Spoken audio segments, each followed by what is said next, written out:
While advances in battery technology have allowed significant advances in the range and performance of electric vehicles, another rapidly emerging option promises yet another step change in decarbonized vehicle performance. Green hydrogen refers to hydrogen produced by the electrolysis of water using renewable source electrons. It solves many of the limitations of battery-based vehicles. It offers a far higher energy density than batteries. Vehicles powered by it can already travel twice as far as on a tank of hydrogen compared with their battery-powered counterparts. Quite simply, green hydrogen can decarbonize applications where renewable electrons simply can't go. But hydrogen does bring with it some challenges, notably the very high pressures and low temperatures needed to contain it. Hello, my name is Keith Larson, publisher of Control Magazine and ControlGlobal.com, and you're listening to a Solution Spotlight edition of our Control Amplified podcast, sponsored this week by Emerson. We'll talk more about the challenges posed and opportunities presented by green hydrogen in transportation applications.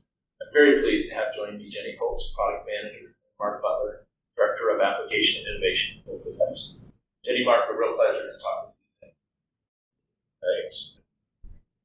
Well, to start things off, Marc, maybe you can speak a little bit to the challenges posed by green hydrogen in terms of pressures and temperatures to get a sense of the scale of the issue, not only for its containment on our cars and trucks, but also for safe and accurate custody transfer when it comes to retail gas pumps.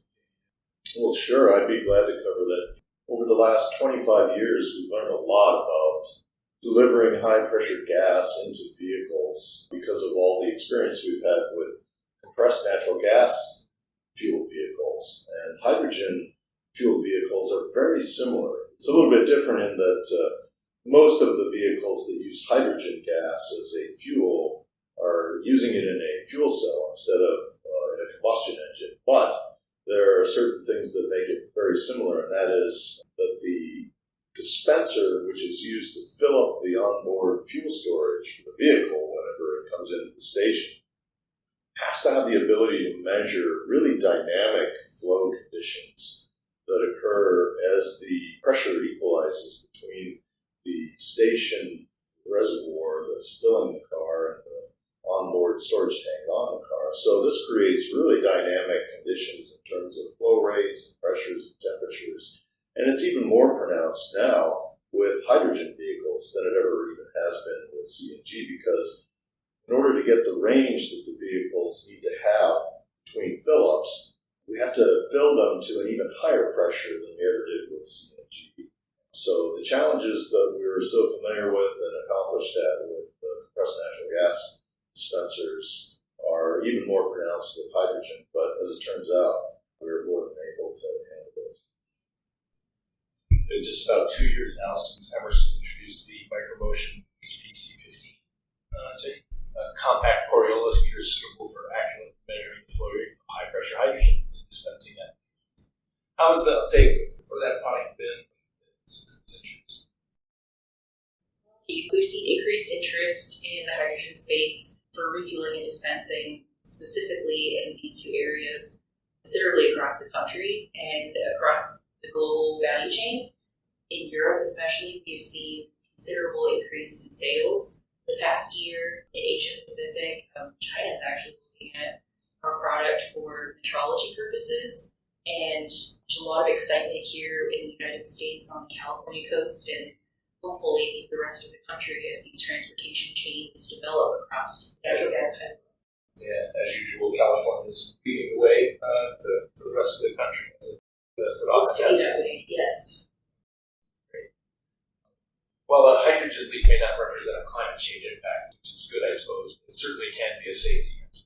So, Marc, maybe you talk a little bit of characteristics of Coriolis technology and the micromotion HPC. Specifically, what are the characteristics that help ensure the safety and integrity of dispensing applications?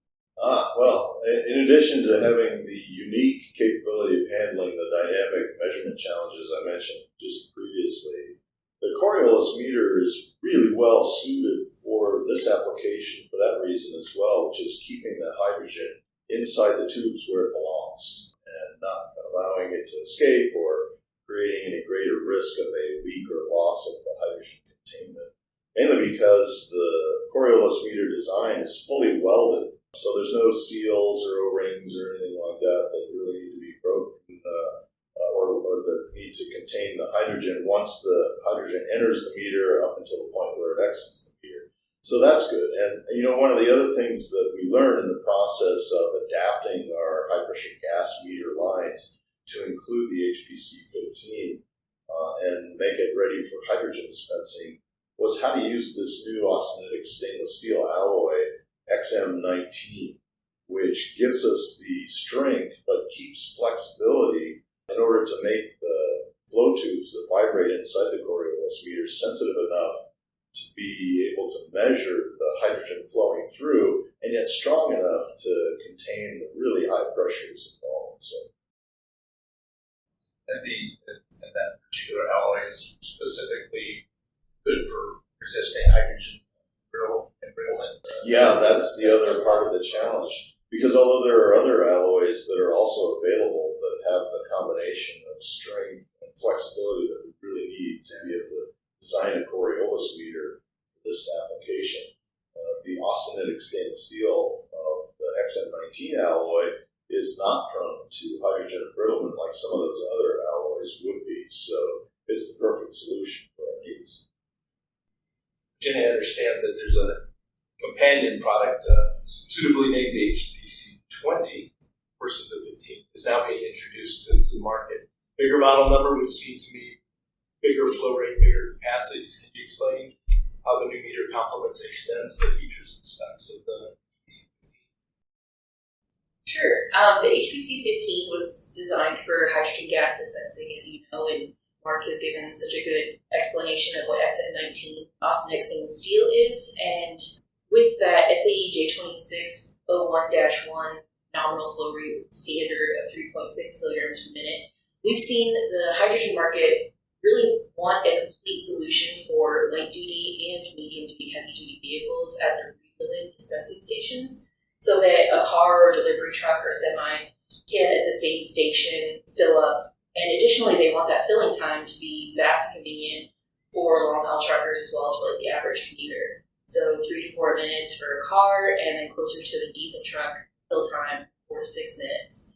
So with that in mind, we've designed a sensor that's capable of a 9.0 kilogram per minute or a 7.7 kilogram per minute for the higher pressure rated sensor. And we call this ETO the HPC 20 Coriolis. It's in two base models, the HPC 20M and the HPC 20N, with a capability of going up to a pressure of 16,000 psi. So it's a considerable improvement or line extension to this HPC series, and with this larger flow option, we expect to be able to complete the needs for that dispensing market within this heavy-duty vehicle space. I'd imagine that a higher capacity Coriolis meter would also come in handy just up the supply chain as well when it comes to filling the trucks used to distribute hydrogen to retail terminals. Is that a target application market for Oh, most definitely. And we've anticipated this because whenever there's a new alternative fuel like hydrogen or CNG in the past, there's always logistics that are involved with bringing that fuel to the customers. And sometimes that will involve filling up large tube trailers that essentially can become a traveling vehicle fueling station.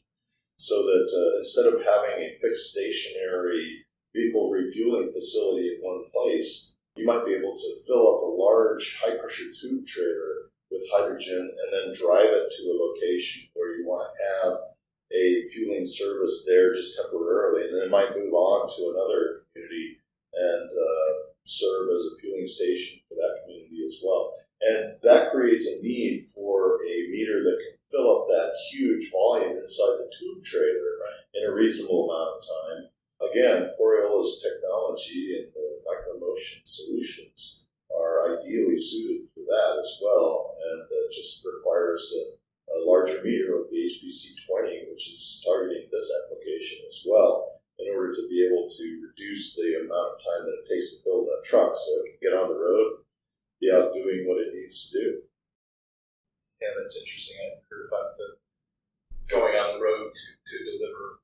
Sounds more like the food truck concept applied to fuel? Yeah, it's certainly one solution that different countries around the world have found when they don't have the luxury of installed pipeline system. It's another good alternative way to bring fuel to those.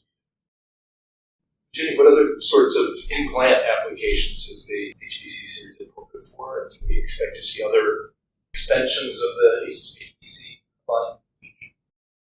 HPC 15 is a great high-pressure Coriolis sensor for chemical injection applications. We've also seen it used in paint applications that require high pressure. We have a line extension that has the C22 nickel alloy that would help power those corrosive applications. But also, what we're seeing in the future is the need for a higher flow rate, a higher pressure HPC sensor that can help deliver more of that high flow rate that's necessary for the hydrogen market. And everything is rapidly accelerating within that space, and we think that maybe in the future we might have opportunity to see more of these high pressure sensors, possibly for liquid hydrogen and some others. Yeah, it definitely seems like across there's all sorts of industries kind of moving towards higher temperatures and pressures to get more faster completion of reactions and pushing the envelope more and more across all sorts of industries. So a higher pressure fit the bill, that's for sure. Well, thank you both for joining me today, and for all who are listening, thanks so much for tuning in. Thanks once again to Emerson for sponsoring this episode. If you enjoyed it, you can subscribe at the iTunes Store, Google Podcasts, or wherever you find podcasts. Plus, you can find the full archive of past episodes at controlglobal.com. Signing off until next time.